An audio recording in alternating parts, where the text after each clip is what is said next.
Usually the conversation around here is about football. Today, the topic is gas for one of the sponsors, specifically Mobile Supreme Plus Premium Gasoline. Let's start with the fact that Mobile Supreme Plus Premium is amazing. It keeps engines 3 times cleaner, so engines perform better for better gas mileage. Just ask motorsports legend Shirley Cha-Cha Muldowney. She raced top fuel dragsters in the 70s, so she knows a thing or two about gasoline. She also knows a thing or two about the 70s, so if there are any questions about leisure suits, vinyl, or fondue, fire away. One might wonder why they call her Cha-Cha. Like, is it a family name or a marketing ploy? Or maybe she thought it sounded cool. It's very curious. Getting back to fuel, Shirley and the team highly recommend Mobile Supreme Plus Premium Gas because it keeps engines 3 times cleaner for better performance and gas mileage. By the way, Cha-Cha Muldowney, she drove a pink car. Mobile. Legendary. 3 times cleaner compared to Mobile regular gas and port fuel injected engines. Actual results may vary. Visit mobilefuels.com for details.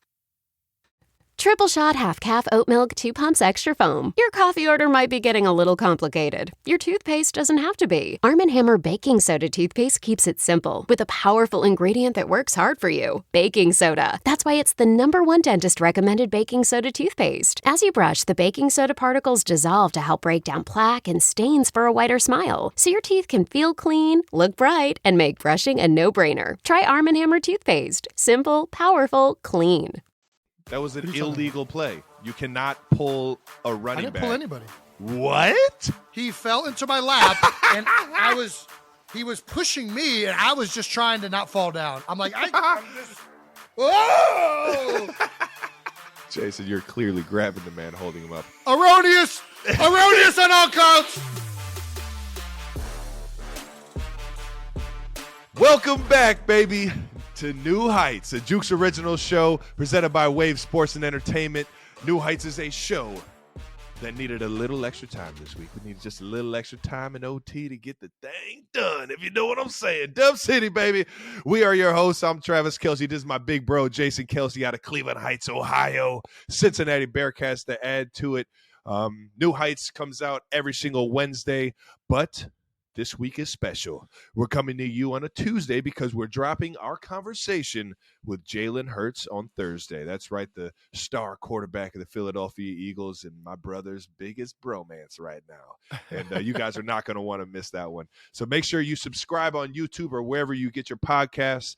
And on top of that, follow us on all social media platforms at New Heights Show. Jason, what we got coming up? As always, we got a great show, Trav. We got again. We got the Chiefs overtime win, big overtime win. We got the Shazam! Got the Philadelphia Eagles win in Houston, and we're gonna look at some wild coaching changes. Wild thought. But first, as always, it's time for new news. There we go. Still the #1 sports podcast in the world. New Heights. And First place. Like Trav said earlier, we got a very special episode coming up this Thursday with Jalen Hurts, our first in-person interview. Can't wait for that to air. It's going to be a doozy. You guys are going to love it, man. Jalen's the best. He's awesome, man. Such a fun interview. Let's not forget about the biggest news from this past week. You turned 35 years old, man. How about that, man? Time's flying, isn't it, man? It is flying, yeah. You know, for an NFL offensive lineman, I believe I've officially hit midlife. So, any crisis? It's a crazy any crisis feeling. Going on right now, or are you pretty? Lots of crisis. A lot of crisis. Going to the quickly getting to the end of my NFL career, whenever that happens, but it's getting here. Quickly getting there. We're quickly getting to the, I don't know. I don't know where I'm going with it. But well, just tell us how your birthday was, man. How was your birthday? Birthday was great. Went out to eat with Kylie. Had a nice date night. Haven't had that in a while. Nice. Where'd you guys go? We went to Laser Wolf, which is a tremendous restaurant in Philadelphia. They got it's a I don't even. Is it Israeli like Lady and the Goat, cuisine. where all you eat is wolf? No, it's that would have been something interesting. No, it's Israeli food. I don't know. It's just really good. It's a Michael Salmanov restaurant. He's like the best chef. Well, I don't want to. There's a lot of good chefs in Philadelphia. Is but he he's Israeli? certainly Is up he there. known for Israeli food, or is he just, Yeah, he's so just he a has- food guy? He No, just came out with a he new opened up a restaurant. restaurant, Zahav, in Philadelphia that Kylie and I have been to a bunch, Yeah. and that has been rated in a lot of publications as one of the best restaurants in America. And this is another location. He just opened up this same. He opened up another Laser Wolf in Brooklyn that's killing it too. So if it's killing it in Brooklyn, you know it's good food. So he's on top of it. I mean, yeah, Philly's got some great food, cheesesteaks, but great restaurants outside of that.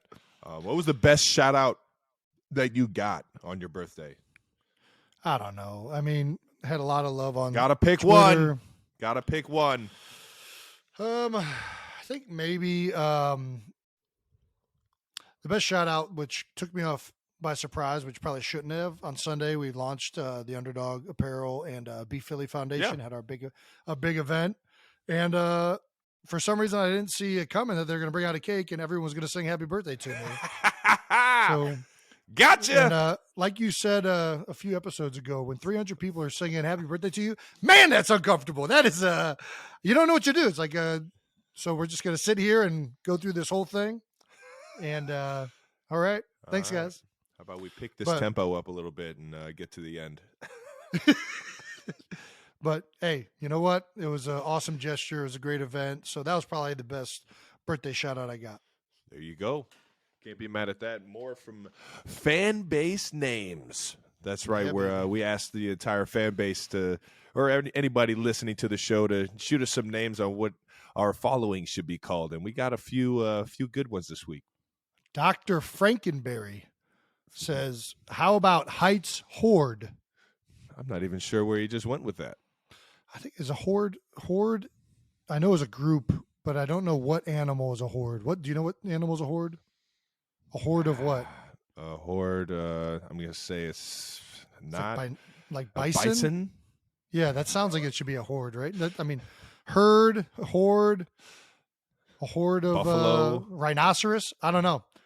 I feel like there's something with a horde.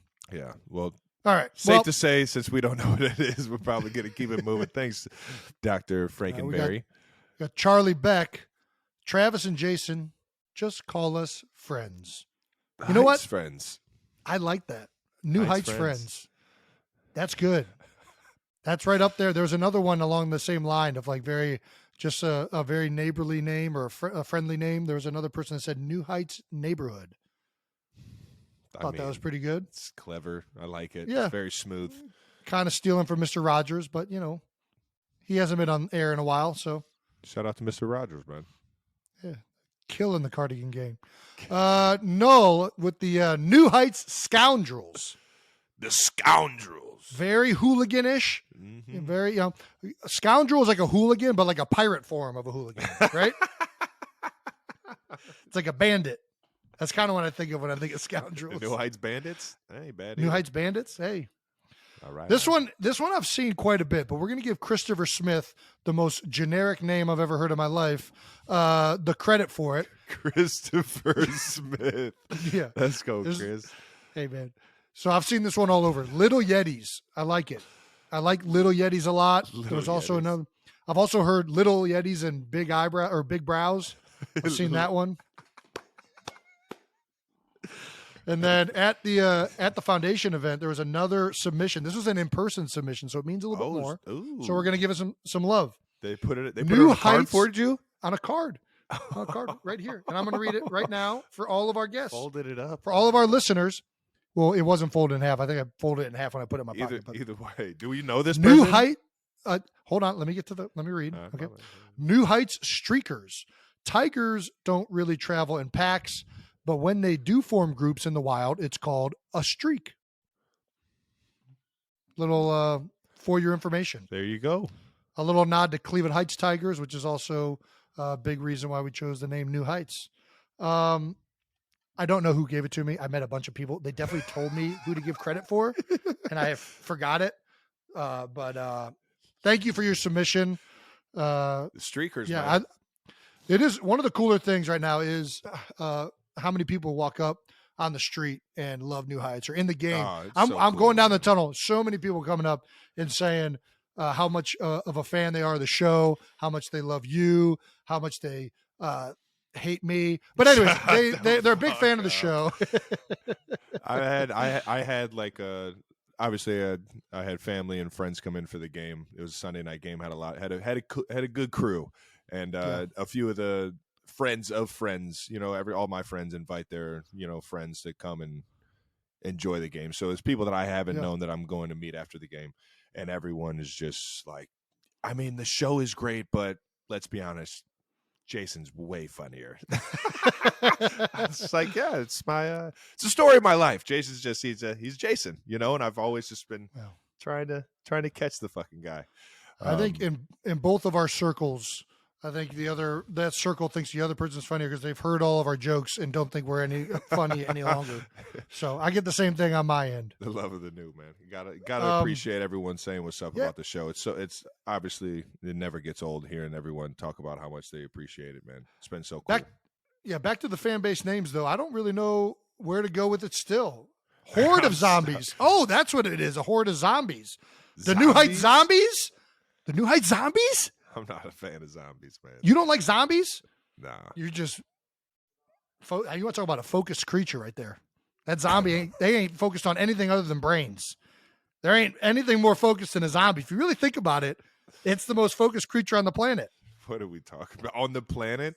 It doesn't go to the bathroom. It doesn't need anything. Jason, it's fucking so focused. Believe in zombies, but you don't believe in underwear. This shit doesn't make any fucking sense. Well, we're living in the world of imagination slightly. We're on the internet, anything happens. I think I don't know. That's a focused creature. If you talk about, eliminating distractions, I don't know anything that eliminates distractions more than a zombie. Every little bit of your imagination. How did we get to the Willy Wonka and the Chocolate Factory? You're just using your imagination. We live in a fucking world of fucking. Well done. Yeah. So moving on to fan mentions of the week. As always, thank you guys for all your questions and comments. But please keep sending them, man. We love doing these. And let's answer a few of them real quick. From Joe W. Quote unquote, Jason, can you please comment on the Bo Allen story from going to Vegas that he told on the Green Light Cast? Yeah. And shout out to the Green Light Cast. Yeah, obviously. Chris Long. Obviously, we love those guys. Yeah, he's one of the people that I reached out to when we were talking about doing this whole thing, a guy that I look up to in this business for sure, and was just an unbelievable teammate of mine. So another set of good brothers, man. The Long brothers. You ain't kidding. Good set, and a good man. daddy. Like they got a lot of family. Can't forget they about got old Howie. A lot of talent in that family. God dang, man. All right, what do you want to recap the story so that people listening kind of know about it? Yeah, I mean, I only know it from really Bo Allen's perspective, so I'm kind of interested to hear what you say about it. But long story short, you guys were going to Vegas. I think it was Mark Sanchez.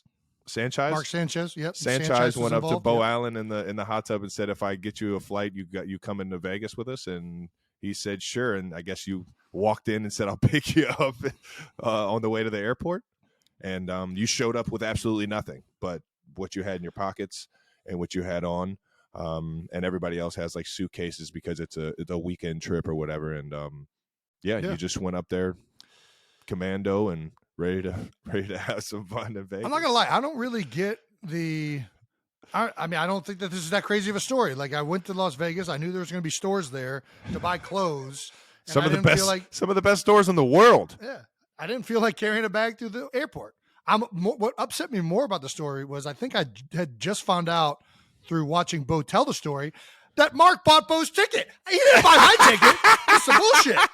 You were easily persuaded. So not only did I have to pay my own ticket, hey, do you want to go to Vegas? Buy my own clothes. Hey, do you want to go to Vegas? Clothes. Do I want to go to Vegas? Hell yeah, I want to go to Vegas. Bo, you want to go to Vegas? No, man. I'll get you your ticket. All right, I'll go. I will say you got to be harder to persuade, man. I will say I don't do that very often because I did find out on that trip that it's not too easy finding clothes in my size. 2X, 3X in Vegas. It's an international city, so you're not finding too much of that. Yeah, That's a lot of European cuts and a lot of very slender fitting clothes. No big and tall section. Suited.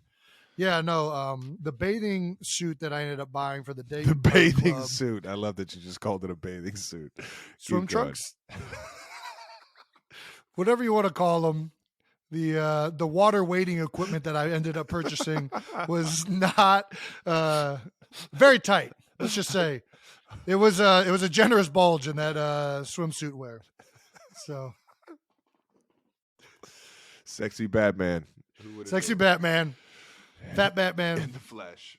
In the pool. Yeah. Vibing out to the Vegas DJs. Bo's gotten a few shout-outs. We talked about Bo way too much on this show.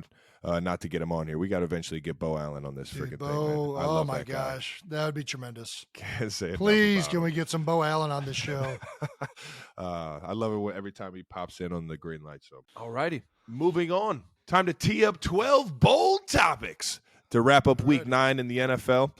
Starting off with both of our primetime games. That's right. Playing on prime time. Deion Sanders. How we do this always is Jason will tee up questions about my game. I'll tee up questions about his game. And, we'll go into more news around the league after that. All righty. Well, we'll start with your game first, Trav. Chiefs 20, Titans 17. In an overtime thriller on Sunday night. Barn burner. It does not get more exciting than that, man. Awesome game. Let's start with the post game.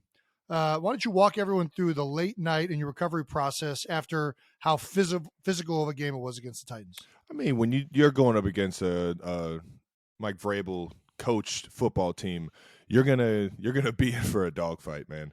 You could tell he's one of the best motivators in the league. He walks what he preaches. That is, you watch how he played the game. He plays the game exactly how all his players play the game. Balls to the walls, all over the field, and that's why you respect him. That's why you make sure you got to bring it every single game, because if you don't, like last year when we went to Tennessee, we got our asses handed to us. And going into it this year, we knew that they were very confident on being able to impose their will or impose that physical mindset. And they talked about it. There was some bulletin board material that I'm sure we'll get to here soon. But back to the question on recovery and everything, we knew it was going to be a physical game, but at the end of the day, you cannot prepare for how you're going to feel at the end of a game like that, especially an overtime close game like that. I ended up having about 10 catches, and I'm pretty sure I'm feeling every single one of those tackles this morning and the day after.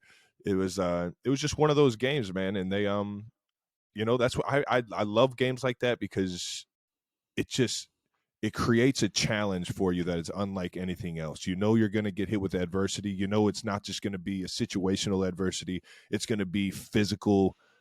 You're going to feel fatigued before the end of it. You know what I mean? You're going to feel those body blows of every single run or every single time you go into a block. And that's the fun of it. That's the fun of the game, because when you come out of those games with a win, man, it builds everything up. The chemistry, the mentality as a team that we can't be broken, and things like that. And we can't be bullied. You just can't, no matter how you think you can attack us, we're going to match up with you and give you everything that you want. And sure enough, man, after the game, everyone was feeling that, but it always feels a little better when you get the win. Yeah, for sure. Winning makes all the pain feel a little bit better the next day. 100%. You mentioned the feeling it. Mahomes even texted the trainer, apparently, not coming in. That's where he was at with it. I text the trainer, I'm definitely coming in. I'll see you bright and early. Yeah, there's a fine line of knowing whether to go in or not. Like, if you have a serious injury, obviously you need to go in, you need to get treatment. Yeah. Or if you need something to get worked on. But then there's that level of like, I think the added sleep and not moving is actually going to be better for my psyche. And you got to be an older player to get that kind of cred, especially if I know Rick Burkholder. He ain't playing around. If you're on the treatment list, you're coming in. Yeah, but no, they don't play around in KC about that. And I love them for it, because it keeps everybody honest. And on top of that, it goes going back to what you were saying. Everybody's dealing with something, man. When does the pain set in for you after a game? That tunnel 24 walk hours? back to the locker room. Seriously? As soon that quick? as the adrenaline goes down, dude, it's man. over with, man. I don't feel nothing. Oh, my gosh. I don't know what it is. Maybe it's Maybe it's the little mini car wrecks I'm getting in. Yeah. Whenever I get the ball, I don't know what it is, but as soon as I get off that field, I feel every single hit. All right, let's go. Big takeaways from the game. Got to talk about it. You just talked about breaking things. You almost broke your helmet. You threw it across the field in a fit of rage. No. I've broken my helmet before. I know how not to break it. And you have to be very specific because if you throw the helmet down too hard, now you're risking injuries to yourself when you put the helmet back on and go back out there. So I knew not to throw it on the ground. It was why is that? It was a roll, huh? It was a roll. You did bowl it. It was more of a bowl than a toss. I'll give you that. Why wasn't it a penalty? Because you were definitely on the field. No, I wasn't. I was off the field. You were off the field? No, I was on the field. You were for sure on the field. That should have been. No, it just cost. It was a commercial break. It doesn't matter. You can't take your helmet off in the field of play, right? No, it wasn't. It was a timeout. You can fucking walk anywhere you want with your helmet off if it's a timeout. All right. Well, it was very. It was great for him. It really was. Roy Munson would have been proud. You can only take off your helmet when you're frustrated. If you do it in a celebratory manner, flag all day. That's right. Throwing the flag. What's hilarious about this is that I just threw my helmet in practice this past week on Wednesday. A Jason Kelce throw is way different than a fucking Travis fucking roll. I shot put it. It went 40 feet. I've seen this man throw his helmet into the second deck of Nippert Stadium. Okay, when this guy goes full throttle and throws his helmet, ladies and gentlemen, it's not just, you got to watch out. Anybody within 100 yards radius is liable to take one to the head right here. Why do we throw helmets? What is it about throwing a helmet that is just like a great, first of all, kids, do not throw temper tantrums. Yeah, timeout. We're going to have to get back to this. You talked earlier this year about when Buffalo Bills, Ken Dorsey out here flipping out in the press box, and you said, you've never seen me flip out like that. Well, we saw it. What? I said that? I said you've never seen me flip out like that? We'll pull it up. We will, guys. Hey, team, pull that clip up. He definitely said that. That's been my MO my whole life is to fucking spaz out. I think your exact words were, "You've never seen me spaz out like that." Did you see Ken Dorsey's blow up on the sideline? Did I? In the press box. Yes, dude. I haven't seen something like that. That was a full-on temper tantrum, bro. I haven't seen something like that since. I was whooping your ass in Blitz on the Nintendo 64 growing up. You've never seen me spaz like that, dude. Dude, you used to turn the spaz. That was every bit as much of a spaz out as Ken Dorsey in that press box. No. And at least his was over losing a game. Like yours was just, we still had a whole half left to play. This is true. It was uncalled for, 1,000%. And I should never fucking do that, let alone in a moment like that where I've already shown that I screwed the team over, and then to show even more frustration. All that does is just negative energy on negative energy, and then you become a meme, and then Twitter takes over. And as long as you win, it's funny. Let's talk about what made it so frustrating. The Titans are, for some reason, a frustrating team to play. Obviously, they're very physical. We had a little bulletin board material leading into the game from Jeffrey Simmons. He said, I watched tape, so I'm looking at the offensive linemen that we have to play against, and I'm very confident that we can go out there and dominate. I'm looking forward to the matchup up front. Is bulletin board material real? Do you guys look at that? What else about the Titans makes it a frustrating matchup? I mean, just the physicality. They got great players over there, man. Yeah, the fact that they hold you every single. It was crazy. I feel like that's the Titans, New England, the Raiders did it this year to you, where they're just like holding you at the line. Is that frustrating? I saw you rip a guy's helmet off. That's why they're doing it. They see me throw my helmet after I drop a pass. They know it's getting in your head. They see that I get frustrated and it takes my game to another level. Sometimes it takes it to a level to where I become better of a player. I focus more, I play with a little more aggression, and then other times I let it frustrate me, and I just got to find that happy medium, that groove that I can, always go into the mode of making me a better player, making me a better player. But I think I love that challenge, man. I love that challenge every single time because now it becomes a different game. It's not a game of faster feet, faster, leverage in terms of routes and things. All right, I'm talking specifically routes. Yeah. When I'm playing someone man to man and they're very big on within those 5 yards, trying to control my tempo, trying to control my stem. Yeah, exactly. Butch me or just flat out just hold me for the first 5 yards. Well, that was what slow me down. They were like, they were outside. The old hands. lobster technique, man. That is a. Who's number 20? Yeah, we talk about you throwing your helmet. Not only did you throw your helmet, you threw another guy's helmet, and he got the penalty in the red zone. Well, I mean, it's because he bear hugged me. He bear hugged me. He did bear hug you. It was for sure a bear hug. I've always been a guy where rules. I feel like in the past I put a lot of trust in refs throwing flags whenever I'm getting held, and about midway through my career, and this came with playing the New England style defense. I have a mentality more so now that when I'm playing a team that I know is going to be very physical at the line, is going to try and put their hands on me and grab and control me, I have to be the aggressor. I cannot let this guy hold me as well as put it in the ref's hands to throw the flag. So I'm going to be the more aggressive one and try and get somebody off me, whether it's trying to yank them, whether it's trying to push them, whether it's trying to use the levers on the shoulders, do whatever I can to get this guy off me so that I can still have a chance to make the play, instead of, on the other side of things, not play as physical, show that they're holding me or show that they're restricting me in some manner and put it on the ref to throw the flag. Instead of that, no, you can't hold me. You can try and hold me, but I'm going to be a more of an aggressive player, to where now the ref is going to see both of us just playing physical instead of me just trying to get open and you and a defender holding him and trying to put it in the ref's hands. I just feel like that mentality has changed everything. And that play was specifically just that. I came off the ball, picked the outside half of him. You have to pick a side. If I would have went straight down his midline, I probably would have got called with it. But the fact that I went outside first, he grabbed me. You could see his hands around my back and his right hand holding my right shoulder, like we were just talking about, that lobster technique. And from that point on, I'm like, this dude's got a pretty damn good grip on me right now. I have to find a way to get this guy off me.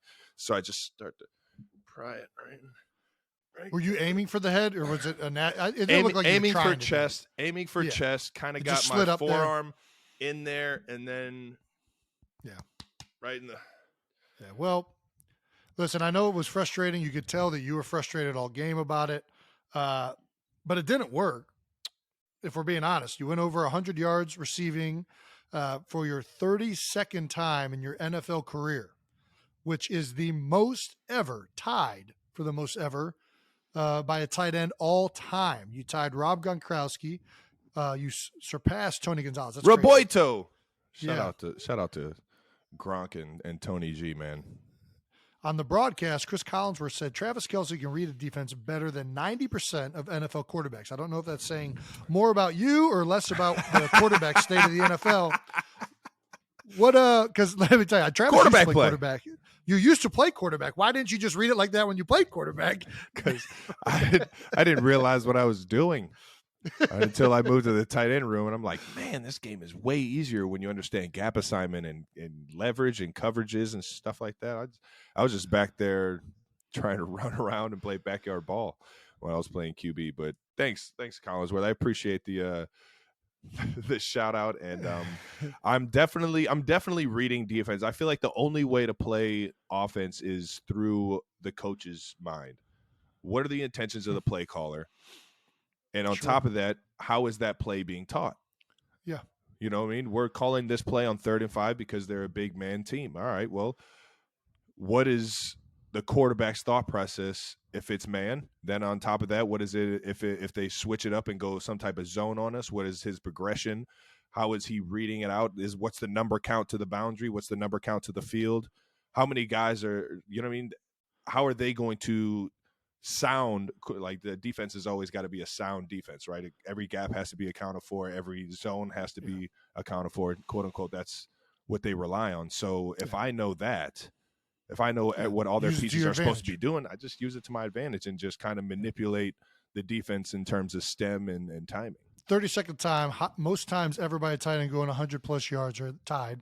Does 100 yards? Does that mean anything to you? Like if you come That out stat, of a game, that stat is funny to me because all I can think about on that stat are all the games that I had like 95. That's what I'm saying. I was about to ask you like exactly all the same those. thing. If you come out of a game, what the? if you come out of a game with 98 yards, are you like, fuck? Like, No, I watch the film and I look at every single catch and I'm like, could have got it there, could have got it there. So for Or some coulda reason, added 100 an extra yards does mean like that. Yeah, I think that's like I mean, it all depends on how you got it. You know what I mean? It's one thing if they completely botch a play on your own 20-yard line, you get an 80-yard, free. Yeah. You know what I mean? Yeah. It means a little bit more in a tough game like last night where I had the ups and downs and we're still How many able to catches find do you a have? way. 10? 10. Do you have 10 catches? Yeah. 10 catches, 10 drops, and no touchdowns. Fucking guy. I'll be on the jugs all week. Yeah. Hey, Travis, where have you been? Where have you been? How many drops did you really? You only had the 2 that I saw, right? The one too many. And then you had the one unbelievable catch at the end of the game when it mattered most. Looked like a dancing bear out there. Dancing Yeti. Dancing Yeti. Well, let's talk about a quarterback that you definitely can't read a defense better than, and that's Patrick Mahomes. Patrick Mahomes last night, 43 for 68, 446 passing yards, 63 rushing yards, and 2 touchdowns. What is Mahomes missing besides an invite to new heights? He's got everything. Mahomes magic, baby. We got to get him on the show. Pat, we got to get you on this show. I mean, Mahomes, it is insane how well that guy is playing right now. It is just a completely pleasure to willed watch. the team, man. Just absolutely willed the team through the What I ups liked and about downs. His ability to just find a way, 3rd and 15, find a way. Crucial moments in the game, find a fucking way, man. Yeah. That's what I like the Love most that about dude, it. man. Love He playing with him, kept going, interception, whatever. Everything's moving along. Things are going wrong.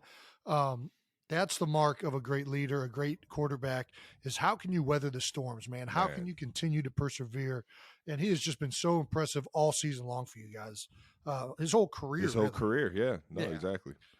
Well, it's fun. That's man. enough love. You know, that's you're enough never love out for of Pat. it. Easy, That's enough love for Pat. easy. Okay, right. we've been on the Jalen train all year. All right. Yeah, we're going to keep going on the Jalen train. We got that interview coming up on Thursday. Make sure you tune in. And we got the Chiefs D. Chiefs D allowed a total of 10 yards and a single first down in the second half. I watched the game and I didn't even realize it was that crazy of a second half for that defense. I'm not going to lie. Going into the game, my thought process going into the game was if this game is close in the second half, it is going to be tough for Kansas City because Derrick Henry only gets better as the game goes. They're a running team that gets I think the last, 6 games he had over 200 yards rushing or something like that. Like some crazy stat. I can't remember what it is. I think it was That's against wrong. the Texans specifically. I think that No. was. He had that multiple games in a row, I think. Damn, that's crazy. Even if it's King Henry maybe it's for a not reason, 6. man. You're right. Exactly. That guy definitely gets better as the game goes on. And You look at the way that they're built. They're built on their run game, right? And I was like, I hope if I'm the Chiefs, I want to get out to an early lead and make them one-dimensional, make them a passing team in the second half, and then the game's over. And the fact that it was close, I was kind of like, all right, how's this going to go? Are they going to run all over the Chiefs in the second half? And your guys' defense completely shut them out, man. That was an amazing performance by the D, I thought. Huge performance. Spags is always a guy that gets us over the course of the season. His defenses every single year get better and better as the season goes on.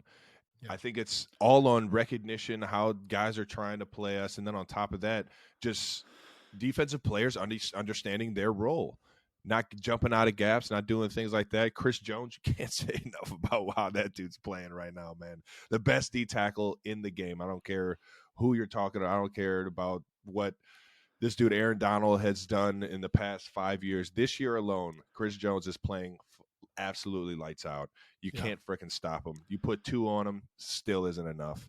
Then you add our linebackers, Bolton. Willie Gay. Guys are flying around, filling gaps. It's just it's a fun defense to watch get after it. Guys are making plays in the back end. It's one of those things where I finally see everyone starting to mesh together. We got help from our young rookie Trent McDuffie finally getting back in action after a few weeks being injured and being on IR. So we're finally starting to come back together, be healthy, have the whole defense back at it, and have all the pieces. And sure enough, Spags is just making sure that everybody's at the right place at the right time, because the past couple games, defense has played freaking lights out, man, especially in the second half. Well, let's go inside the game-tying fourth quarter drive to take it into OT. Got a fourth quarter, 3rd and 17. Mahomes scrambles for 20 yards for the first down. 3rd and 9, scrambles for 14 yards to the end zone to bring the Chiefs within 2. And then the 2-point conversion, what's he going to do? Scrambles again. Put the team on my back, baby. Put the team on my back. What Magic Mahomes, man. He's just taking so it over. dynamic, You've seen it before, man. He can do it in so many different ways, with his arm, with his feet. He has an unbelievable knack of feeling the game out, man. That was a huge running drive ability. His running ability in the pocket or behind the line of scrimmage has always been something that everybody praises. His ability to get out of the pocket, still feel good about throwing it anywhere on the defense. But his running game on the other side of the line of scrimmage is very, very underrated. I'm not saying he's anywhere close to like a Lamar Jackson in terms of shaking and making guys miss, but he definitely put some moves on some guys, hit some guys with some hezzies and trucked a guy to get into the end zone last night. And those are plays that you just don't see out of quarterbacks with huge arms. You know what I mean? You like the only one I can say is up there in terms of that is Josh Allen, and that's what makes those two, in my opinion, the best quarterbacks in the league. But it always gets me juiced up when I see 1-5 make a crazy play with his feet, because that's just a dagger to the defense. You know what he can do with his arm.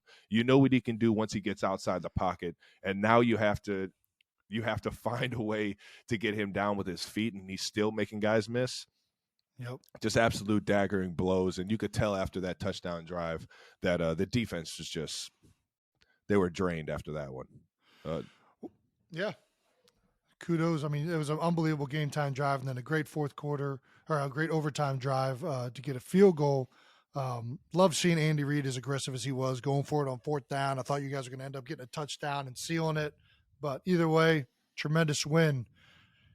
And speaking of the win, the Chiefs after the bye, Andy Reid is now 21-3 post-bye week. What is the difference about the bye week preparation that Andy Reid does that makes him so good? I mean, I think it's a combination of a few things. We talked earlier on the podcast or on the show about if you give Coach Reid extra time, he's going to put together a flawless game plan. Right. On top of that, he's just going to be that much more well aware of what the defense is, trying to do or how they're trying to stop us. And you mix that with middle of the season, having the bye, being able to relax mentally and just take a deep breath. And you know what I mean? We were talking about how the bye week was so big for the physical of this, but even more so for the mental. Being able to just break the routine, step away from the game for a few days. Stop eating cheeseburgers for a little bit. I would think it would the cheeseburgers would go up. Well, you just talked about how Andy Reid is just a cheeseburger maniac. You guys have cheeseburgers on the plane, cheeseburgers before the games, cheeseburgers for night meetings. You don't take a bye week from the cheeseburger? No. You just get the ones you want because you can only get a certain kind in the building. And now you got time to go to Five Guys. You got time to go to In-N-Out. You got time to go to Red Robin. Were you about to throw Red Robin in with those two? Red Robin. We get Red Robin on the plane, so yeah. What is your burgers? Is Five Guys or In-N-Out right now? Go. Five Guys. Whoa! You're gonna have a lot of people upset with you about that decision. Five Guys, man. A lot of West Coasters going to be very upset about that decision. Don't shoot me. In-N-Out is delicious, But you can't beat they're a both Five good. Guys burger. You can't beat a Five there's Guys something burger. there's something dirty about a Five Guys burger. Like, it feels like you get it in like the back of an alley. It's like greasy. It's like I don't know what you guys put in this or how you made it so delicious. I'm about to get I me know one it's tomorrow. going straight to my arteries. The secret menu. You want animal sauce? Like, Listen, I want that secret grease. I feel like I base all burgers on how they go out. Yeah. So yeah, they all taste good when they're going down. But how is this thing coming out of me is what I'm really basing So you're this saying off of. In-N-Out is worse going out than Five Guys? Yeah. Really? Yeah. I feel like mine's the opposite. There's so much grease in the In-N-Out, or the Five Guys, but I don't care about it. What else is another? What's your favorite fast food burger? Are we count? I would say In-N-Out. You just gotta have a Five drive-thru. Guys isn't. If it's that's not what I'm doesn't about have to a drive-through, it's not fast food, right? Five Guys is fast casual. All right, it has to have a drive-through for purpose of this debate. It has to have a drive-through. What are your top three? I'm not gonna lie, man. I think Burger King's got the best fast food burgers. Dude, I've been saying that for years. Did I convince you of that? I've never heard you talk about Burger King outside of the Burger King hands. The Whopper? Double Whopper with The cheese? Whopper. It's the best. You don't even like mayonnaise though. Why do you like the Whopper? I get no if you don't mayonnaise. like mayonnaise. No mayonnaise, no onions. What do you, bro? I don't even know if you're a qualified Why don't judge. you just order mayonnaise? Fuck the burger. Just order mayonnaise. What does that make any sense? That I doesn't want the make any mayonnaise on sense. the burger. Yeah. No. You don't eat Either mayonnaise way, on its own. I'm going Burger King and then Wendy's, the Baconator at Wendy's. Can't go wrong. All right. And what's three? And I'm going the triple decker, by the way. 3 would probably be. Well, I mean, In-N-Out. In-N-Out's up there. It's probably 1 or 2. That counts for sure. It's definitely got a drive-through. It's not a national brand. You know, it's limited in certain jurisdictions, but West yeah, Coast, pretty yeah. good. Yeah. Mountain. I used to love Wendy's, and for those of you that don't know, there's a Wendy's right across the street from Cleveland Heights High School that I had every day for lunch. Every day for lunch, single day. I would get 2 JBCs. For those of you Wendy's rookies, that's a junior bacon Junior cheeseburger. bacon. We're going straight value menu in high school. Two JBCs, with the dollar. 2 5-piece nuggets, which I don't even know if they do 5-piece nuggets anymore. I'm not sure. They used to do spicy nuggets too. Yeah, Man, I think they still do that, but that was a killer. 2 5-piece nuggets, a Frosty. That was my lunch every day in high school. And then I would go back into the cafeteria, get a honey bun and a fruit punch. And then I'll go practice. I don't know how I was able to make that. Kiwi strawberry Anyways. Fruitopia? So this is a long-winded way of saying that I no longer really enjoy Wendy's that much because I overdid it. Overdid it. I overdid it too, but I still I would love probably going go in there getting some spicy nuggets, man. I would say number 1, Burger King. Number 2, McDonald's. If I'm going, it's just because it's so available. It's so available. It's so available. I'll go with you on the breakfast side. I can't go to McDonald's Well, yeah. for lunch or dinner. I can only go for breakfast. Breakfast is unbelievable. You can't beat a sausage, egg, and cheese McMuffin. But anyways, we're on burgers. Anyways, I think it's just because McDonald's is so accessible that I think of it. It's like always something that I can always go and get a quarter pounder, double quarter pounder, and slam it down, and I'm going to be happy with it. A Royale with cheese? Royale, which is nice. And then 3, I just can't go In-N-Out because it's not on the East Coast. I can't do it. And I can't go Shake Shack. Shake Shack there's not a drive-through. It's not drive-through. Yeah, I mean that was because there's nothing better. You know, Shake Shack does that bun. Their bun, they only cut it all the way until like they leave that last opens and closes. You know what I'm talking about? Like the bun is in 2 pieces. So and it's always at the bottom of that little pocket that they hand you to you in, and then those last couple bites are just the juiciest, greasiest, cheesiest. I'm gonna go number 3, Steak and Shake, and it's actually it's a patty melt. I Frisco got one melt. right down the street.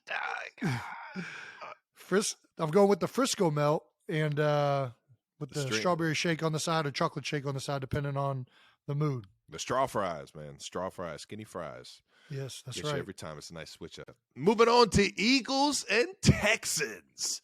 That's right. The Eagles 29, Texans 17. A way closer game, especially throughout the first half, than I think everybody expected. But they came ready to play. I mean, you guys are 7-0 going into it, so obviously you're expecting everyone's best shot at this point. What do you think, man? 8-0 start, the first ever in team history. Is this the best team you've ever played on?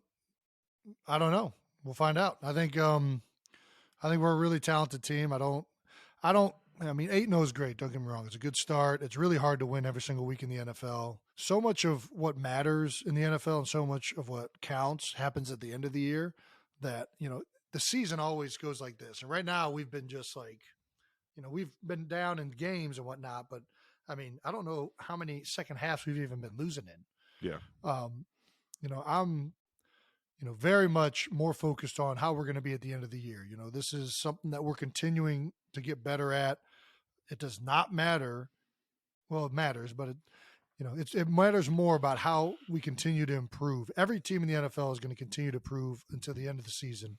And if we don't do that, we're going to be on the outside looking in of where we want to be.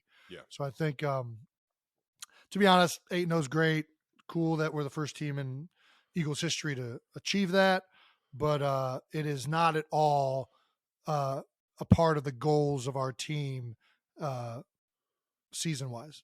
Yeah. Well, it didn't necessarily look like it was a Philadelphia Eagles playing. It looked like it was the Philadelphia Jason Kelce's, because you were the featured back on every single play. I don't think I've ever seen a center get featured as much as you were the entire night, which is kind of obnoxious. And I don't necessarily know. I don't know how much. I don't know how much I appreciate it, because why?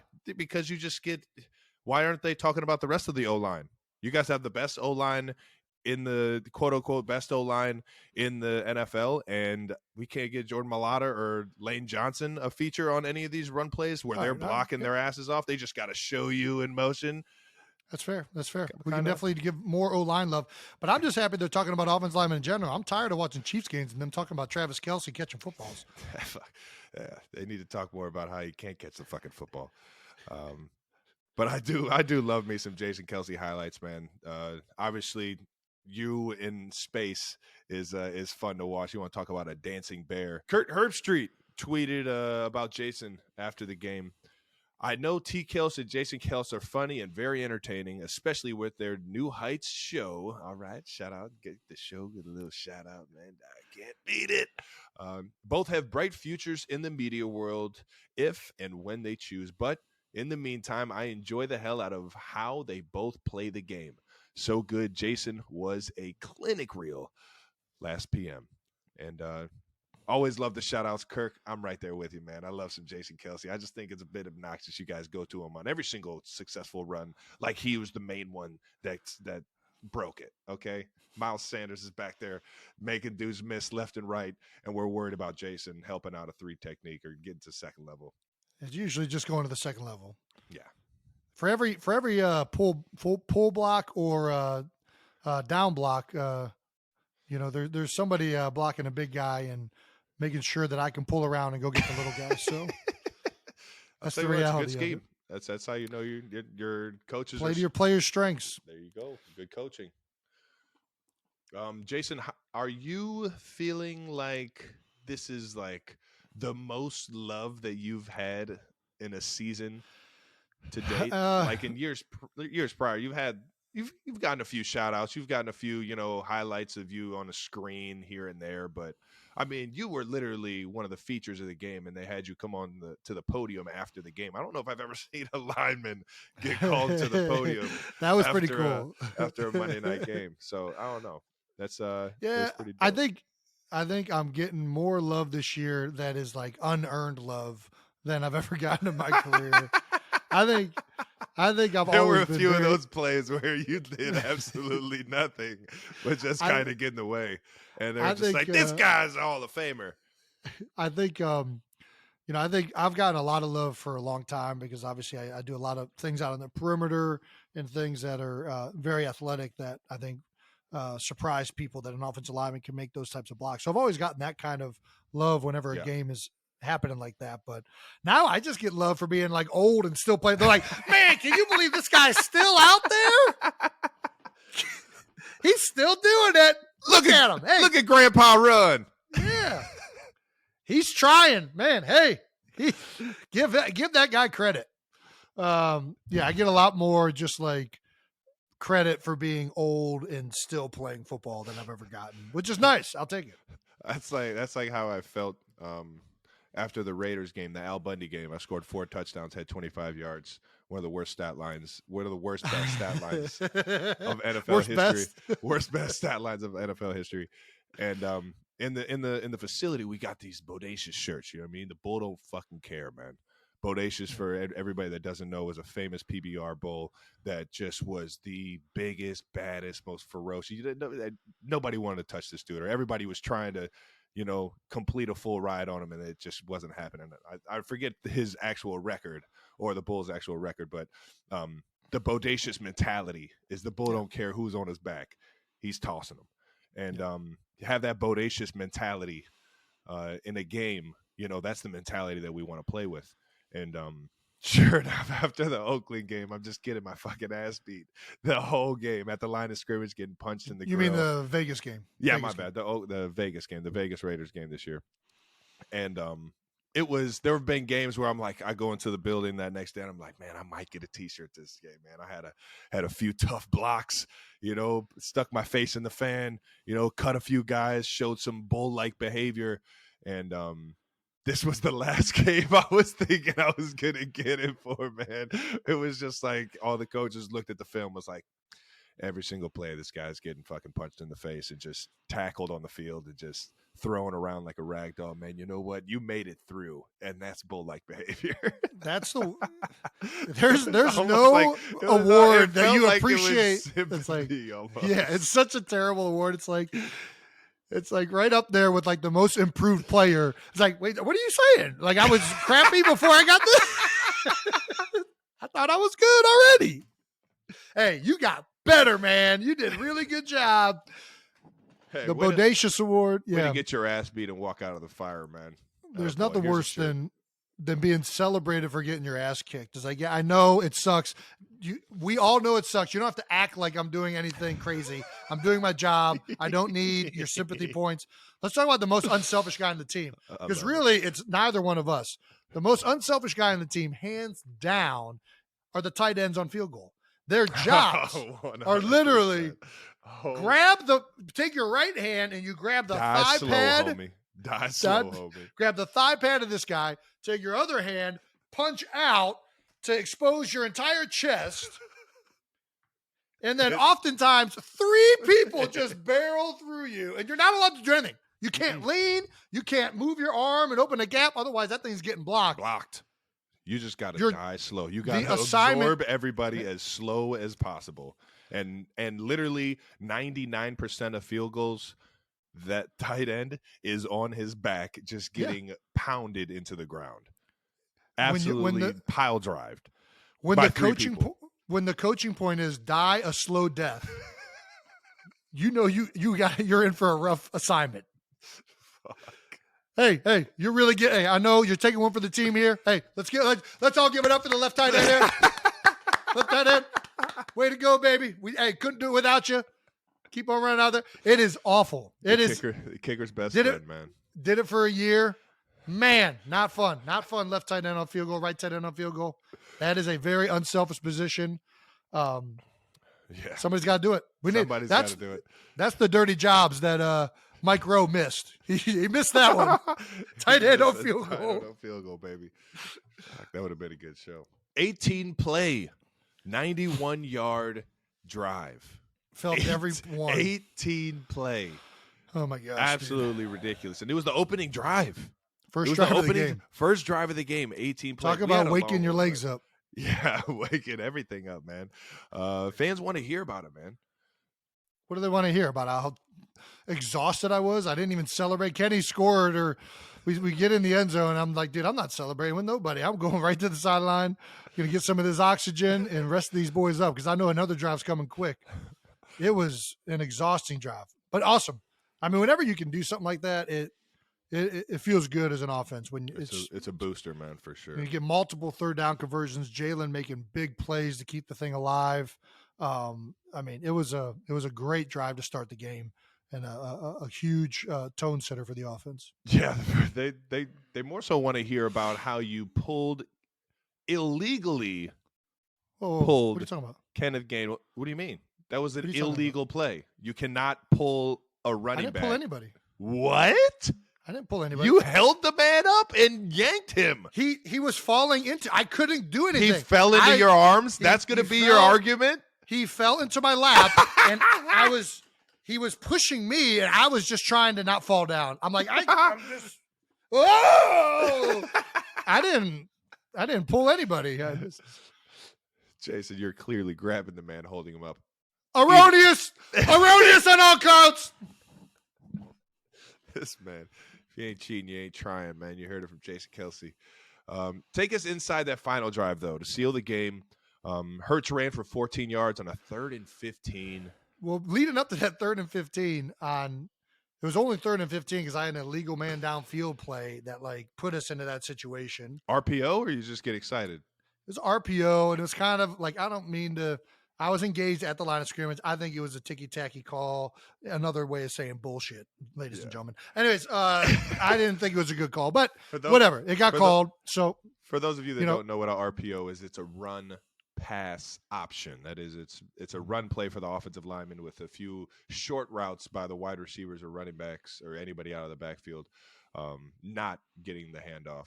And it's so there's times where the throw might go out to a wide receiver and the linemen are still blocking the run play and get caught downfield. Yeah. Anyways, so we're in 3rd and 15. We call a draw play, and I make the block on the linebacker, but I can tell by the way the linebacker's playing it that he's really not interested in playing Jalen. He's just trying to force the play. Mm-hmm. So I kind of just try to shove him aside, but he kind of clips my knee because I wanted to hit him and then get another guy so we get the first down. Right? Every good man gets one. Every great so I man get gets clipped two. And I start falling like I'm falling out the bar, and I'm stumbling over here. And Jalen jukes the crap out of 3 guys. The only reason he didn't get the first down on his own is because I grabbed him. So I was like, well, let me come with you. I remember this one. It slowed him up. And then the same guy I blocked first is the guy that causes the fumble. And then everybody's like, Kels, great job hopping on the ball. I was like, did anybody witness that I just caused this entire situation to happen? He was restricting Jalen from making my guy that I should have, if I would have just kept blocking that guy, Jalen would have juked those other 3 guys, and it would have been a first down. But instead, I tried to do too much. I inhibited Jalen, and then the guy that I was supposed to be blocking the entire time causes the fumble. And they're like, hey, Kels, great fumble reception. Kurt Herbstreit, we need to get on top of this, all right? If we're going to showcase this man doing all these unbelievable things, we got to make sure that people know when he does. He's still human, all right? He's still human. I love it, man. That's good stuff. Way to get on the fucking ball, though, bud. Always. Anyways, I fall on the ball. We're short by a yard. 4th and 1. Quarterback sneak. Line it up. Do a hard count. We get them, but I think the play clock was going down, so coach called a timeout just so we didn't get a delay of game. And line up. Doesn't matter. We're going to do the same thing again. Shocker. 92% 92% of the time. 92% of the time. It works every time. It's turning into 100% of the time because according to 100% to Prime Stats, we're 100% on 1-yard rushes. I'll tell you what, I don't know what Prime Stats are, but it sounds official. Yeah, I mean, I can think of at least 2 1-yard runs that we didn't get, but if they said it, it counts, right? I'm right there with you. Yeah. We definitely didn't get a jet sweep in one of the games for a yard, and I think we actually missed a 1-yard rush in that game. Anyways, 100% according to Prime Stats, 1-yard runs, we're getting them. Thank you, Prime Stats. Believe everything you see on Twitter, folks. Erroneous! League's best bromance. You had the post-game interview with Jalen. You're talking about Patrick Mahomes and Travis Kelce? I mean, we've had the bromance going for years now, though. You guys, This is like new love. This is love that nobody even knew was possible. A center and Travis, and quarterback. Just a month ago, Brittany Mahomes tweeted that she was jealous. Patrick Mahomes' wife tweeted that she was jealous of you and Patrick's relationship. What? Brittany said that about us? Brittany said that. I read that tweet. Yeah. Shit. I didn't know And that. so we're going to talk about my bromance. When you Yes, your bromance. I've never All right. been on TV singing a lullaby with my quarterback. Okay, I've never a been lullaby. There's a fight song, and we were asked to do it by Amazon Prime. Eagles. That's a fight song. Yeah, that's what it's called. It's called the Eagles fight song. Good for you guys, man. We don't have one of those. Yeah.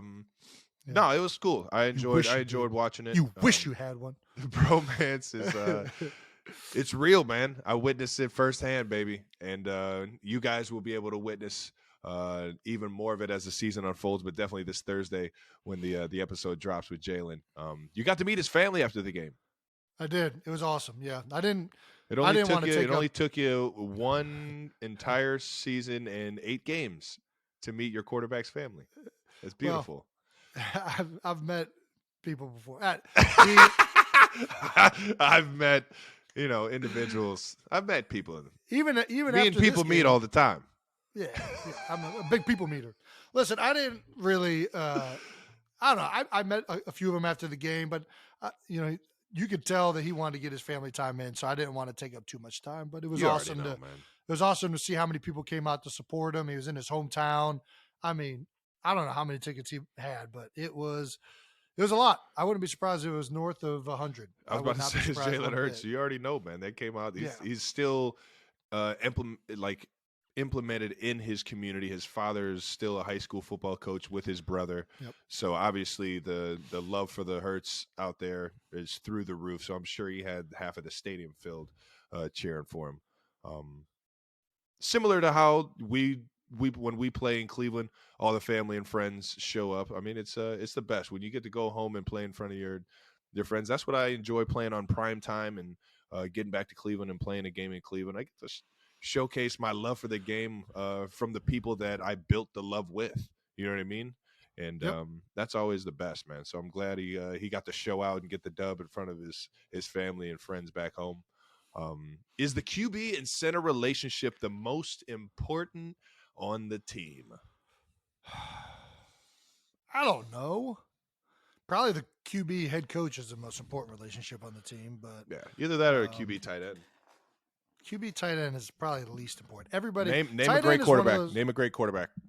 Name a great quarterback. Name a great quarterback. Ben Roethlisberger. Todd Heath. Yeah, but he ain't. Come on now. Do you think those guys were best buds? 1,000%. All right. Let's go. Great quarterback that I know Let's did go. not have a tight end. You can't find him. You can't find him. That's because it's such an easy guy to throw the ball to. You're right. It is the best matchup on the field. All right. Let's think. I know there's one. Tom Brady, Gronk. See what he does without Gronk. Okay. We know him. Okay. Aaron Rodgers. Aaron Rodgers. Come on. You got me.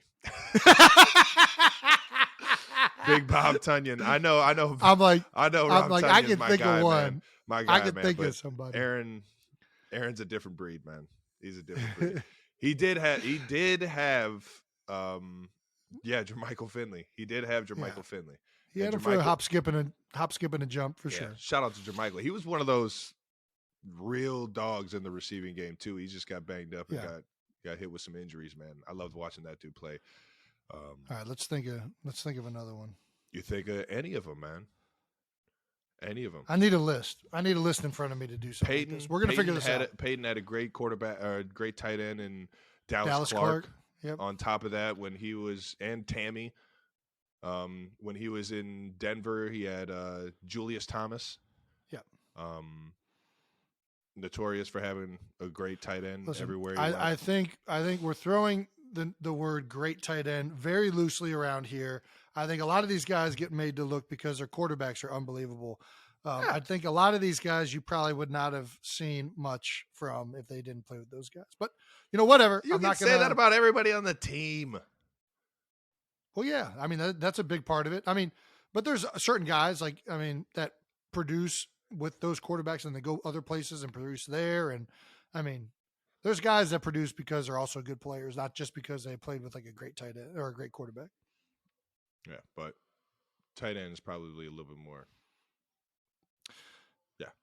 Important than the center quarterback? Center, for sure. Not 0% chance. Whatever, man. Whatever, man. I will say this, though. The tight end is an important person to have because they kind of bridge the communication across everything happening. They're involved just enough in the run game, just enough in the passing game that they kind of know everything that's happening in the game plan more than most of the other positions do. So they're oftentimes the guys that I like to go to ask what they think about things, or it's a position group that because of their hand being in everything, they're good guys to know. So maybe you're right. Maybe tight relationship is more important than I'm giving it credit for. Just saying. All righty. Player insights.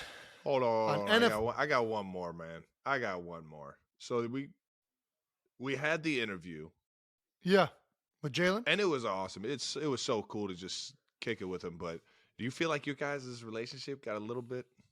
I do. I actually do really do. Well, I think, I mean, we had a tight relationship before that, but I think anytime you sit down for 2 hours and talk to somebody about anything, you're going to become closer from it.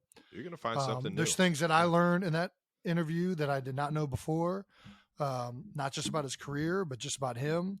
It ended up being a great way to connect with a teammate. And I think we're definitely closer having done that interview. No question. Nice, man. Can't wait to get Patty Mahomes on here. Get closer with him. It's going to be the best. All righty. Maybe I'll have the courage to ask him one day. All right. Go on. Player insights on NFL storylines. NFL, let's just put this out there. Let's put it out there in the universe. Patrick, do you want to come hang out with me and my brother and my show? Fucking dweeb. I got other things to worry about, Travis. All right. All right. Let's say it. We've been talking about this for years. All NFL games should be played on grass fields. Man, it is a joke. Take care of your players, man. It is so ridiculous. My feeling of my body after a game on turf than the feeling of my body after a game on grass. Yep. I can only imagine if the game I just played against Tennessee was on turf. I barely walked out of that thing, and I know it's magnified by 10 whenever I play on turf. Every single step in the fourth quarter you feel in the knees and in the joints and the ankles. At least this is just for me. I don't think you're alone in this. I think that is a league-wide. I hate playing on turf. I think it's silly. The ground's harder when you hit it.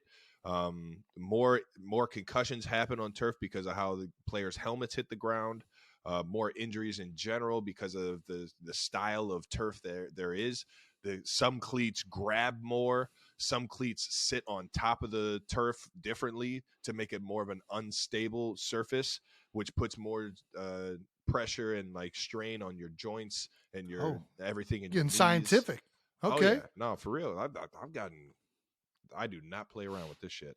I count every single game preseason how many games I got on turf just so I can mentally prepare. You count preseason how many you have on turf? Yeah.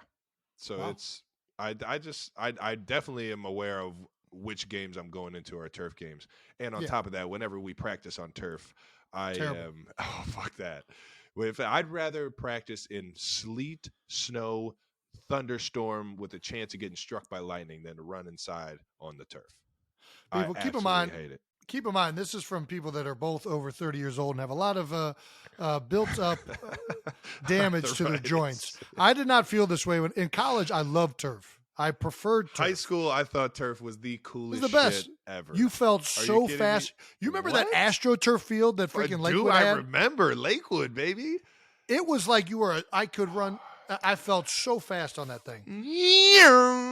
And then you'd slide on it, and it would rip the entire first layer of your skin off. But we're no longer the only ones that feel this way. We know now that a lot of guys feel this way. Packers, Devondre Campbell. This is 2 weeks in a row we've had players get injured on turf fields. I think it's time y'all take some of that money y'all make off of us and invest it in grass fields for every team around the league. The turf is literally like concrete. It has no give when you plant at NFL. I've seen a lot more injuries of guys just putting their foot in the ground and tearing an ACL on turf. Obviously, it's liable to happen on grass. I'm sure it's happened before where it's just a freak injury, but there's something about the turf and either the give or how the cleats sit on top of the surface and just put more strain on those joints. It just makes more sense. There's so many more benefits. Even if you just rolled out some fresh grass in an indoor stadium, there's new ways to get it all to kind of grow together and mesh together to where it's thick enough. There's so many different ways. There's so much they know how to do it out here. We know they know how to do it. We know. I mean, they got UV lights. They got it rolled up like carpets. There's ways to get grass if they want to. Yeah. I mean, listen, I don't know what all the injury like statistics say. I do know that anecdotally, I know without question. I know without question that everybody prefers grass and that people feel much better with their joints, their knees, all that stuff after they play on grass than when they play on turf. You done? Yeah. All right. And I think and we know that they know how to do this because with the World Cup coming to the USA, the World Cup only lets you play on grass. Only. And there are stadiums that they are going into, including Jerry World in Dallas, where they are going to put grass down for that World Cup game because that's the only way they do the game. So it can be done, and it should be done, in my opinion. It doesn't matter if it's indoor, outdoor. We grew up in Cleveland and had grass all year round in our front yard. It didn't matter if it was snowing. It didn't matter if it was, you know what I mean? Like, you can maintain grass anywhere in the States. It doesn't matter if you're up in Buffalo, down in San Diego, or down in Texas somewhere. It doesn't matter where you are. You can maintain grass and get it to grow together to where it's a safe surface. That happens all over the world, man. I just don't understand why the league hasn't. I feel like this is on the PA at this point. We got to come together as a PA. The PA is the ones that need to fight for us for this because the NFL does it because I think the reason they do it is because they want to hold all the events. They want to do all these other extra. You know it is. Yeah. Well, it's cheaper to maintain, and then on top of that, they want to do all these extra events, all of these things with the stadiums, concerts, whatnot, and it's not high school games, the field as much. Yeah. Oh, so you name it. I get it from a business standpoint, but man, it sucks as a player standpoint, and that's probably why it won't change at all. And we'll be playing on turf forever. Anyways, okay, let's get to the next one. Just Saturday. My man. Colts interim head coach. Man, what a headline I did not see coming. This is crazy. This is a crazy story. It really is. All the respect in the world for Frank Wright. No unfortunately, didn't work out for him. Super Bowl champion. Super Bowl with champion. Multiple teams. Great coach, man. Yeah. There's a lot that goes into making a good football team, and unfortunately, they couldn't figure it out. But Jeff Saturday being hired, it's almost like the owner for the Colts just walked in to the stadium and was like, man, what am I going to do, man? Yeah. And looked up at that ring of honor and said, Jeff Saturday. I know just the guy. I mean, you want to talk about charismatic, very relatable. He seems like he'd be a great leader. Seems like he puts his all into everything, even when he talks on TV or does any of the stuff for ESPN. Absolutely love listening to him. He's a Colts guy through and through, so you're getting an authentic guy. A guy that cares about that city, ingrained in the city. Yeah. You know, I think it makes more sense the more I think about it. But at the end of the day, how bogus is it to just hire a guy on the Ring of Honor and have no coaching experience outside of his high school or coaching high school in Georgia? Yeah. Well, he is actually, so he is a consultant for the Indianapolis Colts. Oh, all right. So he was already in the facility. He's familiar. I believe that is correct. I think probably has an understanding of the team and the players on the team. Probably in a few meetings in terms of personnel and stuff like that, I would assume. Yeah. I mean, it's still very odd. New. Yeah, I don't want to say odd. I mean, I've never seen this done. I've never seen someone hired that wasn't already on the coaching staff to be the interim coach to finish a season. Not going to say that it hasn't been done. I just Let can't alone recall that somebody ever getting hired as an NFL head coach that has never had any coaching experience higher than high school. And consultant work. But I'm not going to lie. I'm excited to see how it goes. I really am. They got a great offensive line. They got a great running back. And who is not excited to watch Jeff Saturday finally call plays? Peyton, are we going to run the ball? I know. Are we going to run the ball? I know one person who's not excited to watch Jeff Saturday call plays, and that's Peyton Manning. He is not excited about this. I still remember that heated debate. We got to run the ball there. Well, damn it, Jeff. Jeff, you just run the play that's called. You just run the play that's called. Dude, you're not the head coach. Ball. You don't call the plays, Jeff. We got to run the ball. You don't call the plays, Jeff. Well, now you do, Jeff. Now you do. I can't wait to see him run the fuck out of the ball. His post-game interview, if they win and they ran the shit out of the ball, just got to be like, see, Peyton? Yeah. What'd I tell you? What I fucking tell you, man.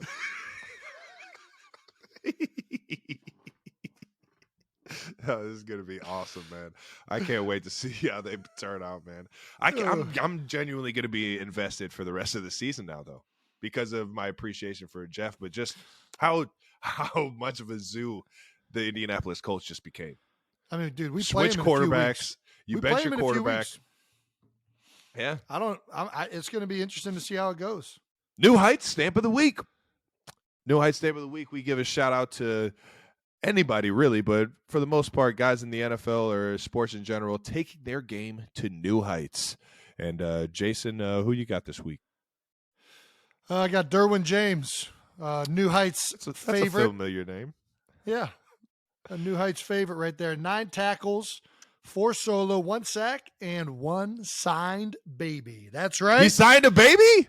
He did something that Travis Kelce wouldn't. He signed a baby right after the game. I don't know if he was listening to the show and found out what it's like to really give the fans what they want. What did he do? Was it on the forehead, on the arm? Where? No, I mean, the baby had a onesie. I got to know. I got to know for next time. So I signed a baby in the correct, because you can sign a baby anywhere. You can sign a baby anywhere. That shit just doesn't register to me, man. I just can't sign put wherever you want. Marker. I hate having Sharpie on me. I can only imagine. Putting baby it on doesn't a baby. know any better. Baby's got shit in his pants. You think he cares about a Sharpie on his skin? What are you talking about, dude? You think it's worried? Oh, I got a mark on my hand.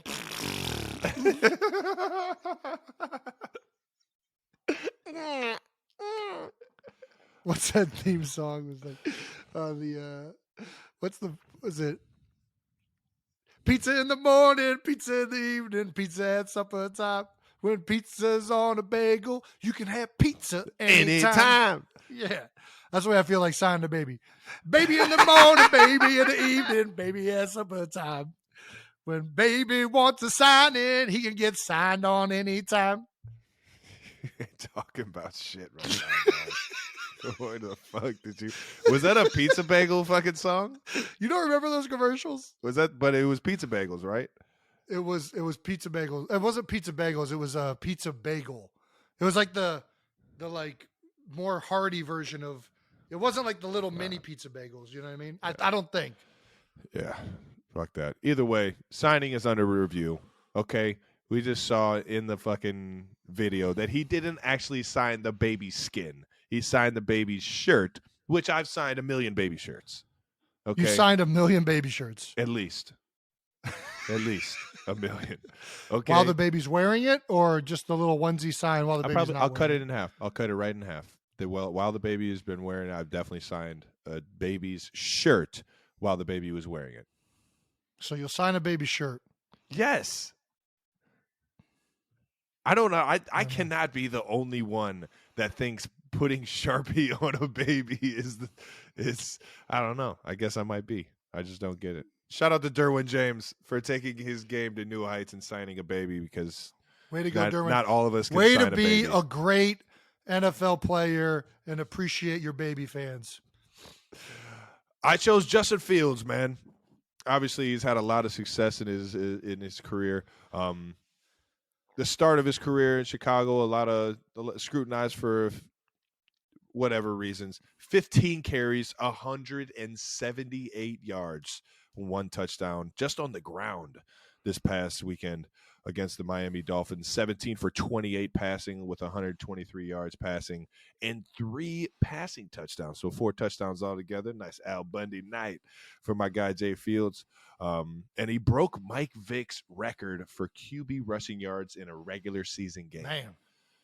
Wow. We grew up in the era that absolutely idolized Mike Vick. So that stat or Human that record highlight right reel. there, that record right there is it hits a little bit more. And I think Justin, hell of a way to take your game to new heights, man. Breaking Michael Vick's records ain't no easy thing. And only thing is, next time just gotta get the dub, baby. Gotta get the dub, make it feel a little bit sweeter. But way to take your game to new heights. Way to go, Justin. All right, let's get a look ahead to Week 10. The Commanders at the Eagles. Be the second time playing the Commanders. This time at the Link, baby. What's different about playing a team for the second time in one season?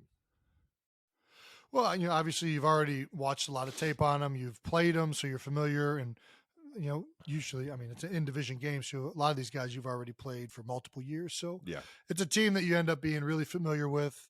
And that also means they're really familiar with you. So, it'll be interesting to see. It always is, to see if they come out, attack you the same way. Obviously, there's going to be some new wrinkles. But I always enjoy the second time around. And, I just feel like I've already kind of watched a lot of the tape, and you can go into it kind of thinking a little bit more about, higher level things, having already done a lot of the grunt work on it. There are some rumors circulating that quarterback Dan Snyder. Well, yeah, there's some rumors. I think this is more than quarterback play. There's some rumors circulating that Dan Snyder is going to sell the Washington Commanders. Who should buy them? Anybody but Dan Snyder. I think that's the only answer.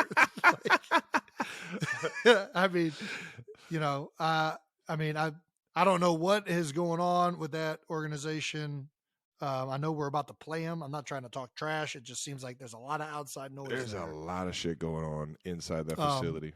Matthew McConaughey, Jeff Bezos, Jay-Z, that sounds like an incredible contingent. It might be, I think that's pretty cool. I'm sure Eagles fans would love to play Matthew McConaughey and hear some, awesome pregame speeches from you think if he owned the team, he would come down and give pregame speeches? It's Matthew McConaughey. He's a great talker. I would never be able to take that serious. If he walked in and you wouldn't be able to take Matthew McConaughey serious? Fuck. He's a gem. He is 1,000%, but he's an actor. He is an actor. Let's be honest. Most pregame speeches are acting.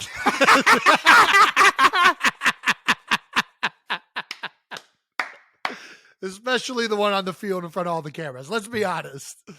You're right, that's why I don't like doing them, man. They just don't feel genuine at all. All right, we'll break them down. Kelce, you got us. Yeah. Tonight, boys, is the night we become men. You almost bought a team once. You almost bought the New York Mets with A-Rod and J-Lo. Yeah. Almost happened. An allocation that almost went through, man. We almost almost owned the Mets, man. That was about to be crazy. It was through a friend that was managing some of A-Rod's cash that I knew from up in Cleveland, and sure enough, the connection came together, and we were like, you know what, let's do it. If we're gonna make a run at it, I'm down to shock the world and become a baseball owner. I've always wanted to, have a piece of the Cleveland Guardians because they gave me so much excitement growing up as a kid. I knew I was never going to be able to actually swing a bat for them. So why not get in as a minority owner? Dream's still alive if you're listening, Guardians. But either way, man, I think that I don't really have any connection to the Mets, so that was not like a heartbreaker when we didn't get it. Sure. But it would have definitely been cool to own a team with J-Lo and A-Rod. So do you want to own a team? And does it matter what team? Do you want to own one of like the big four, like NFL, NBA, I just want NHL, to be a part of another organization. Major League Baseball? I like being a part of teams. I like being a part of the camaraderie. What about pickleball? Would you buy a pickleball team? I would be one of those owner players if it was a pickleball team for sure. Can't be a player. We're talking about just owning. Not as exciting for pickleball, but No? sure. Why Ping not? pong. Player owner. NASCAR. Nah. I can't sit there that long and just watch circles. Have you ever been in a conversation of owning a sports team? No. Nobody wants me to own a team. They think I'm too much of a loose cannon. Every time I've applied, they're like, Kelce, you're going to say something too stupid, and we can't let you own the team. So, yeah, they don't let me do it. Anyways, there you go. I don't know if anybody's going to buy the Washington Commanders or not. I do know that they have a really good team. They have a lot of really good players. And I hate that they have to deal with this type of distraction. But, all right.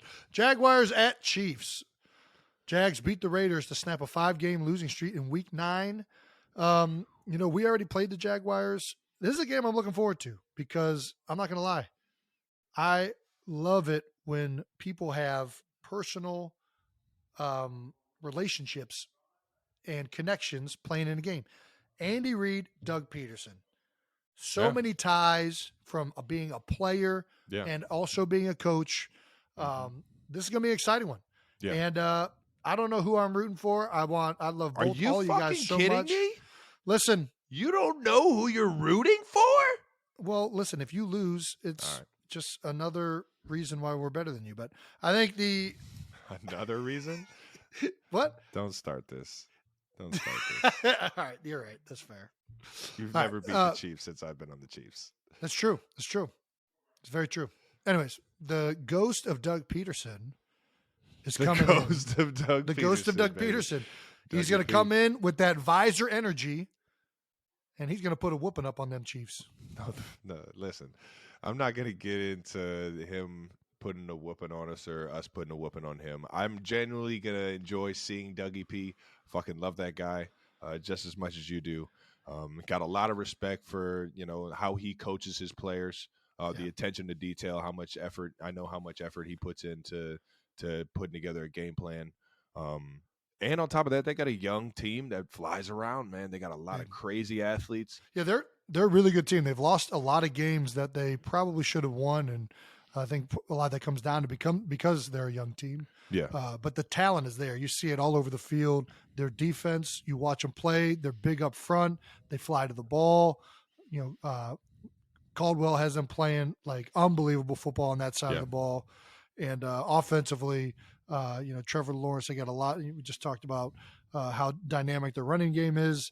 They're going to be – they're a very, very tough team. And I know that they just had a 5-game losing streak, but they can beat anybody on any day. Yeah.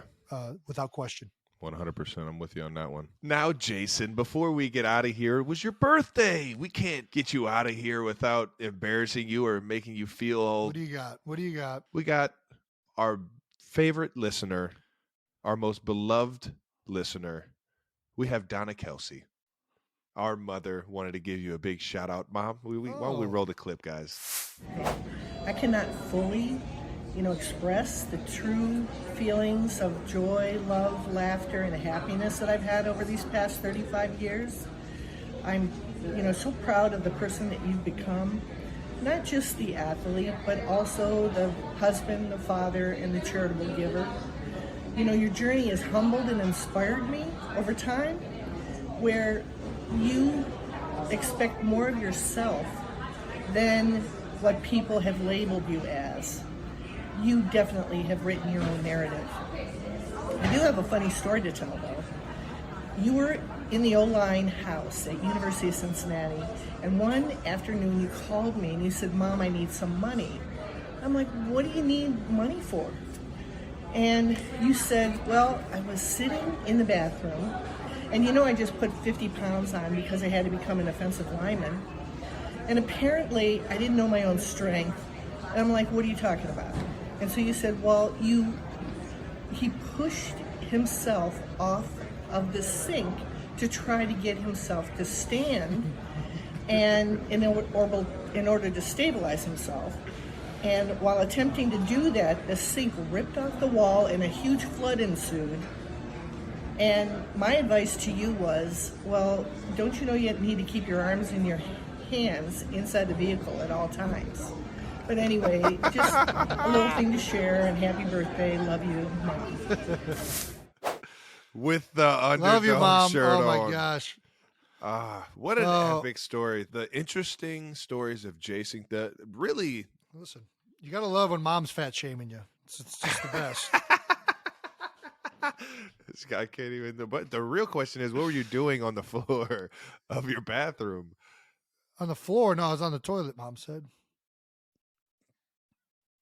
So, what's the true story, or were you coherent enough to remember the true story? Or I was coherent. I pushed down on the sink to get up. I didn't think it was. I thought it was secure, and apparently, when you're 300 pounds and you push down on a sink, it might come detached from the wall. There you go. You heard it. You heard it from Mama Kels first, ladies and gentlemen. All right, that might not be what happened. All right. This guy was blacked out drunk. I was drunk at a party and I ripped the sink out of a wall. All right. Everybody want to hear it? Okay. Are you happy now? Do you have your laugh? Talk about letting the whole field everybody know about your problems in college last week. This is your way of getting me back. Yeah, Mom, tell an embarrassing story of me from college. So happy birthday, Jason. That's the best. I heard that's the best part of being a parent is telling all the embarrassing stories of your kids in front of them. Man, yeah, they were not happy when I ripped that sink out of the wall, though. That was, I was just a young, I think I was my freshman year. Anybody out there that has a good drunken Jason Kelce story from college, please throw it in the comments. Oh my gosh, dude! The legend of Jason Kelce. You know how many stories there's going to be? Cincinnati. Oh, I cannot wait. I'm gonna relish in them. Absolutely relish in them. But love you, Mom. Thank you. Thanks for sharing that, Mommy. Well, that wraps up the 10th episode of New Heights. 10. Doesn't it flies we by? Are 10 in. It was a long episode, but they feel like they fly by every time. Sure hope you guys still enjoy listening to them. This is a really exciting week, though, because we have a special interview coming out Thursday with my man Jalen Hurts, quarterback number 1 for the Philadelphia Eagles. You guys are going to love it. I'm telling you. You're not going to want to miss that. And to be honest, all I really care about is that we loved it, and we did. It was a good time. I got to connect with my teammate. I got to connect with my brother, and it was a great conversation. So we're looking forward to that airing on Thursday, so be ready for that. Also, make sure you subscribe on YouTube to the New Heights channel so you know when new videos drop, and also listen and subscribe wherever you get your podcasts. Once again, ladies and gentlemen, New Heights is a Jukes original. Presented by Wave Sports and Entertainment. Follow the show on all social media platforms at New Heights for fun clips throughout the week. And of course, as always, thanks to our producers. We love you guys. We appreciate all the hard work. We know it isn't easy dealing with us knuckleheads, but we sure do appreciate you making this as fun as we're having out here. So thank you guys, and until next week or until Thursday. Yeah. See you guys next Thursday. Thanks for the beers, by the way, production crew. Thank you. Thank you.